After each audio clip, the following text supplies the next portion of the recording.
Apple's Series 7 watch is here. It's available for pre-order right now. It's going to be in stores tomorrow.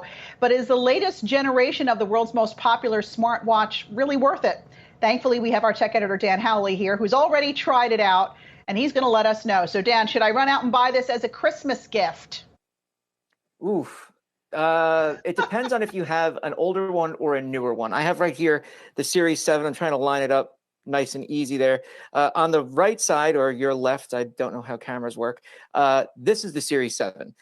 In the middle is the Series 6. You can see a slight size difference. And at the very end, you can see this is the Series 3 and how much smaller that is. The big thing about the Series 7 is that size difference. Its screen is 20% larger than the Series 6 and 5 and 4, and 50% larger than the Series 3. So really, it comes down to screen size. If you have a 4 or 3, a 4 is a little long in the tooth at this point. The 3 is, frankly, if you're looking for a watch, I wouldn't even buy the 3 anymore just because of how much older it is. But if you have any of those, then I think it's worth upgrading. If you have a 5 or 6, well, there's really no reason. And let me just give you a rundown of what actually comes with this. So in addition to that screen size, Apple has also made the watch more durable. The screen is now more crack resistant.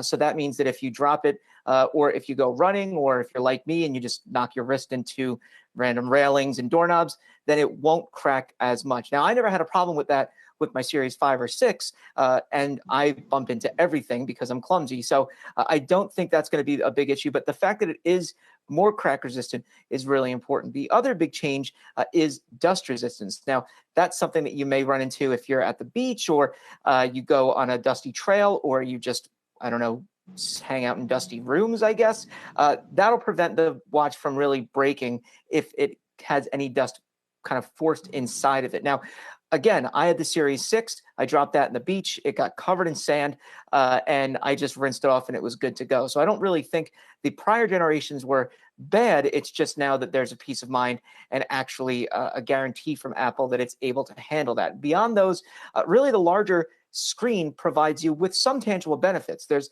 bigger text. It makes things easier to read. So if you're going through text messages, there's a lot more on-screen content.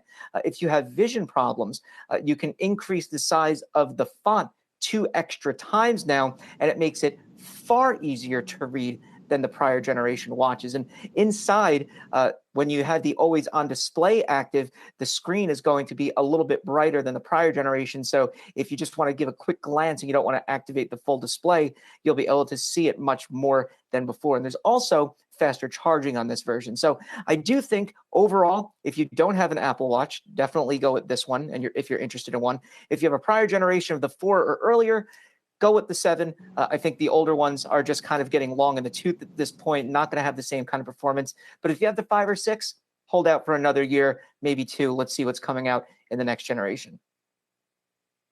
Hey, Dan, as you can see, I just have a regular watch. I think I'm the only one that doesn't have one of these Apple Watches. But talk to me, if I want it for Christmas, what's the inventory going to be like? Because we've already heard about Apple possibly having production cuts for its iPhone and its iPads based on chip shortages. Are we hearing anything on the watches?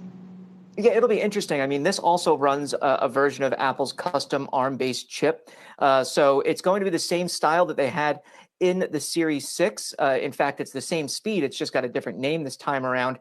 So I'm not sure if there will be any shortages as a result of that.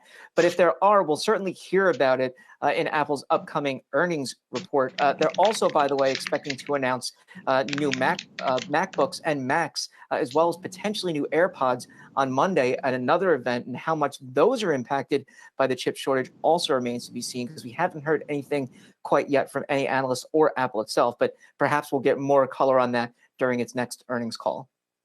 All right, thanks for a little insight there on the new Apple Watch. Tech editor Dan